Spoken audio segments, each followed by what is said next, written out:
दृश्य पाहतोय सध्या कोल्हापुरातली ऑलिम्पिकमध्ये दमदार कामगिरी करणाऱ्या स्वप्नील कुसाळेचं कोल्हापुरात जंगी स्वागत केलं जात आहे। हसन मुश्रीफ या ठिकाणी उपस्थित असल्याचं आपण पाहतोय। यासह खासदार छत्रपती सुद्धा इथे उपस्थित आहेत। तर कांस्य पदक विजेता स्वप्नील कुसाळे आता करवीर नगरीमध्ये दाखल झालेला आहे आणि त्याचं स्वागत इथे कोल्हापूरकरांकडून केलं जात आहे। मोठ्या संख्येनं या ठिकाणी तरुण मंडळी उपस्थित आहेत। स्वप्नीलच्या कामगिरीचं खरं तर संपूर्ण देशभरातनं कौतुक केलं जात आहे आणि महाराष्ट्रासाठी ही अतिशय अभिमानाची बाब आहे। स्वप्नील कुसाळेचं त्याचसाठी हे जंगी स्वागत कोल्हापूरमध्ये केलं जात आहे। ऑलिम्पिकमध्ये स्वप्नील कुसाळेनं जी दमदार कामगिरी केलेली आहे, तो एक नेमबाज आहे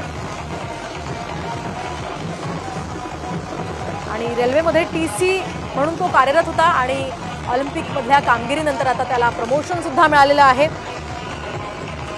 आणि आता करवीर नगरीमध्ये येताच त्याचं हे जोरदार स्वागत कोल्हापूरकरांकडून आणि या सगळ्या राजकीय नेत्यांकडून केलं जात आहे। तर स्वप्नीलनं भारताचा तिरंगा फडकवल्याचा अभिमान आहे अशी प्रतिक्रिया सगळ्या स्तरांमधून येते आहे। पॅरिस ऑलिम्पिकमध्ये भारतानं हे पदक जिंकलेलं आहे आणि तो मान भारताला स्वप्नील कुसाळेनं मिळवून दिलेला आहे।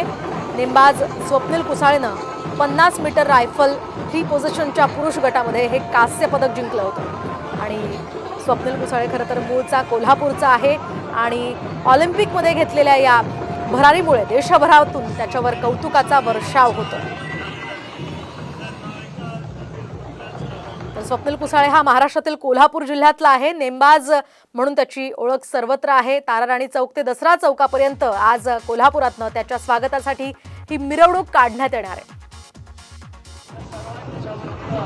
इथे हसन मुश्रीफ सुद्धा आलेले आहेत। हसन मुश्रीफांकडून सुद्धा जंगी स्वागत काढण्यात आलेलं आहे। या संपूर्ण मिरवणुकीचं आयोजन हसन मुश्रीफ यांच्याकडून करण्यात आले आहे।